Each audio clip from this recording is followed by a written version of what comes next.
Ngayon naman, ipapakita ko sa inyo na nagcha-charge siya. Ngayon yung voltage niya. Ito yung charger niya, 12 volts. Yung pang motor, yan o, pang motor to 12 volts. So. Yan, 12 volts yan. Kita nyo, gagalaw yan. Kaya charge siya mamaya yung apat na green na yan. So, i-clip lang siya dyan. Yan. So, patayin muna natin itong MMA natin ito. Patayin natin itong ating breaker. Yan. Para di pumasok doon. May ano. Iwas lang yan. Iwas. Kung naman mangyayari sa kanya. Lagi dapat may mga ganyan tayong gagawin. Ito mag-charge yan. Yan. Yan doon. Nag-12 na, diba? O, nagbago. Nag-12 kanina. 11 point something. Tapos makita mo dito. Ayan o. Nag-charge yan o. Diba? Nag-charge. Wireless yan. Saksakan na tayo. Ito yung para sa ano, party lights na sabi ko. Ito kahit saksak mo rito yung electric fan nyo, TV nyo, kahit aircon, kaya nito. Yan yung kataas yung yun. Watts nyan.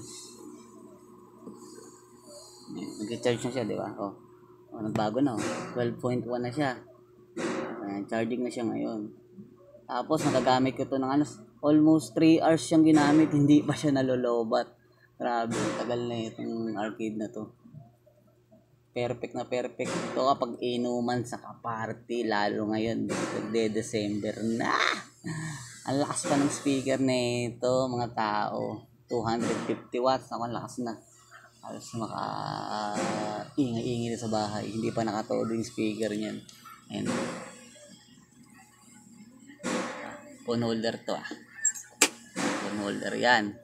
Habang nagkakantahan kayo, naglalaro, di ba? Saan ka pa? Perfect na perfect. With party lights yan dito sa taas. Hindi lang nalalagyan pa. Yan. Ito yung saksakan na, no? Ito yung on-off pala, no, ng party lights yan. Ayun yung kanyang on-off. Nakano siya ngayon nakapatay. Kasi nga wala pa. Di pa nalalagay yun, eh. Party lights yung disco. Na-charging siya. Oh, di ba? 12.2 na. Charging yan. Legit yan. Wireless. Yeah. At yun lang mga tao, balak natin ito i-market. Kaso wala pa tayong budget galing sa Ghost Project. Bye bye.